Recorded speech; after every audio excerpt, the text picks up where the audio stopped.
I felt like I'd let down everybody, and I wanted to find a way to get myself back out of it. I didn't know how to, though.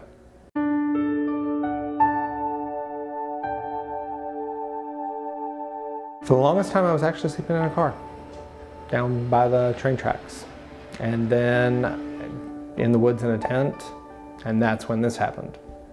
I just woke up one night and I kept feeling like I wanted to throw up, but I couldn't, but it was a pain. And I just kept trying to figure out what I was gonna do. Sat there for probably about 2 hours trying to figure out what was wrong, and finally said, that's it, I can't deal with this pain anymore. And got up and just started walking, heading up towards Mary Washington. When I couldn't go any further, I just dialed 911, and I had collapsed on the street. Woke up in the hospital.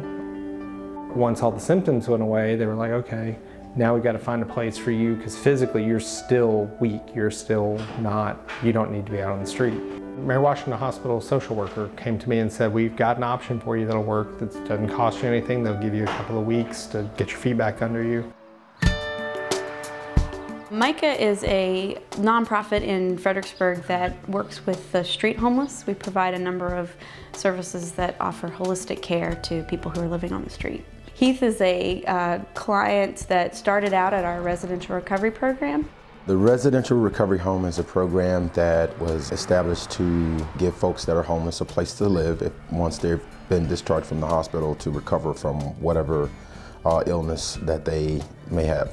I wasn't sure what to expect, so I came in very nervous. Chuck was fantastic, put me at ease, kept talking about not my problem, but where we were going to go, which was a good feeling. And he got me settled into a room, laundry done, kept encouraging, you want to eat, come down, there's a kitchen. Whatever's in the kitchen, eat. It took me a while to get used to that, because you learn to go without food. So we try to help folks with whatever they need help with. And that would include basic needs from medications to getting back and forth to doctor's appointments to getting jobs. We make every attempt that this program is a bridge to sustainable housing.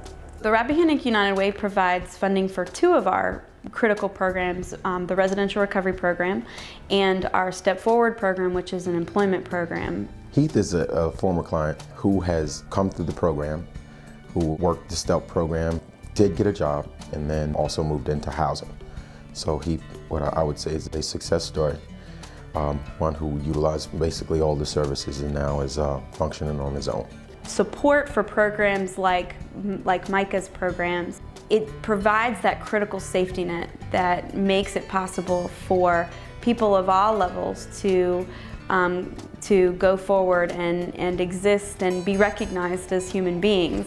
We get hospital funding, we get state grant funding and so forth, but the United Way bridges a gap that allows us to have additional staff, pay for prescriptions, do things that we wouldn't be able to do without it. They also got me involved, because don't have health insurance, of course, to Moss Free Clinic, which is a fantastic place for primary care in general, and they cover emergency room visits, whatever you need.